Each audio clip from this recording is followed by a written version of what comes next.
drawing pictures of blades and knives with blood dripping and things from it.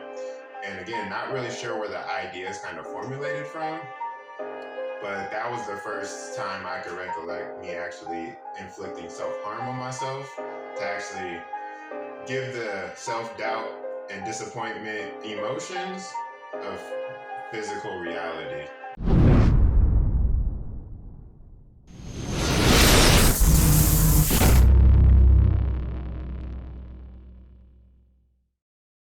What's good, YouTube? You're going to enjoy this one. So thank you. I appreciate you. I love you. Enjoy the show.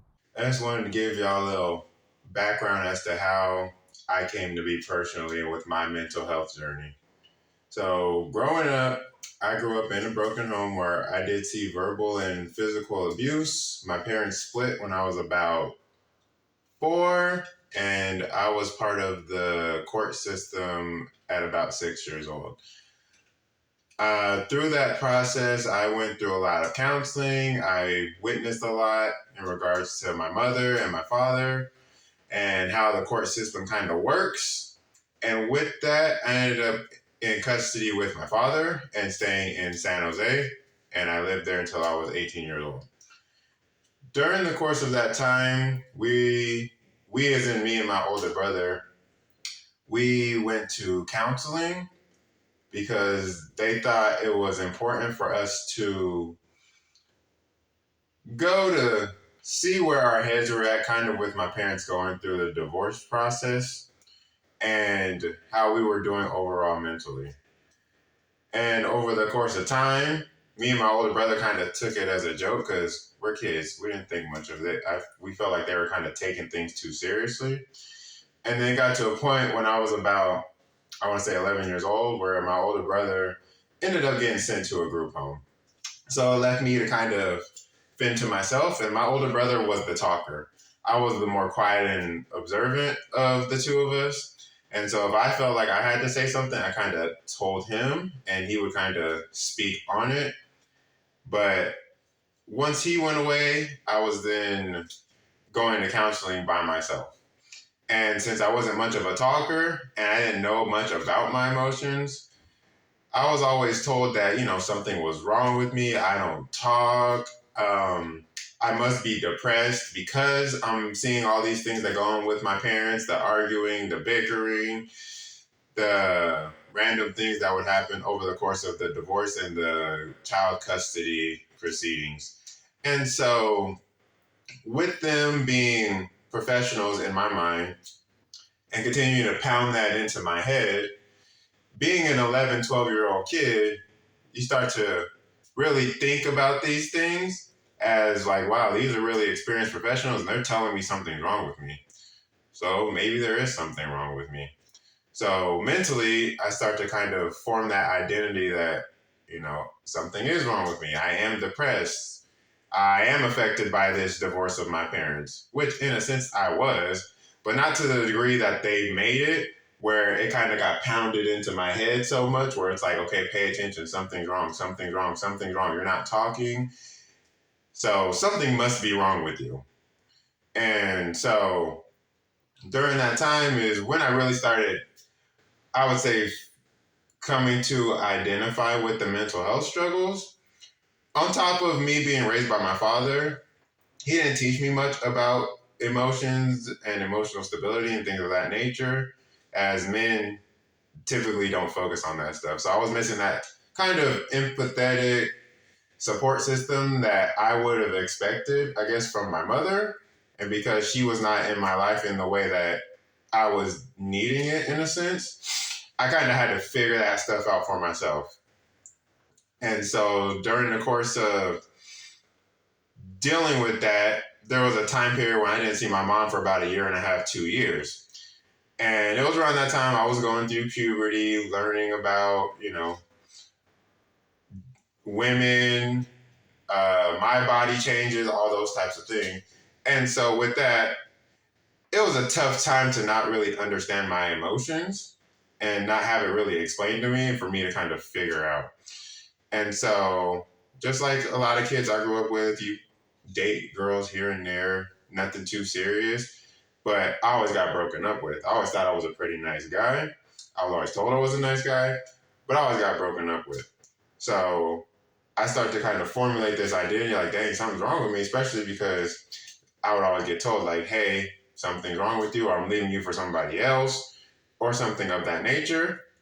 And if I can't, in a sense, speak to anybody on those things, and going to counseling didn't exactly help me because I didn't feel comfortable speaking on these things as I didn't know what I was truly feeling.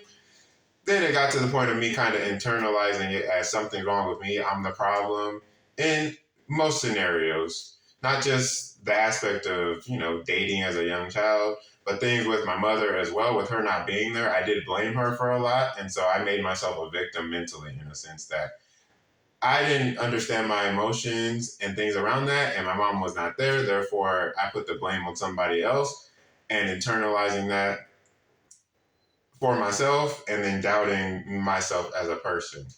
And when I was about 14, I cut myself for the first time over the summer, right before I started high school. Really don't know where the idea of it came from, but I do remember kind of in the summer, we didn't have any power. It's just me and my dad. And so I remember drawing pictures of blades and knives with blood dripping and things from it. And again, not really sure where the ideas kind of formulated from, but that was the first time I could recollect me actually inflicting self-harm on myself to actually give the self-doubt and disappointment emotions of physical reality.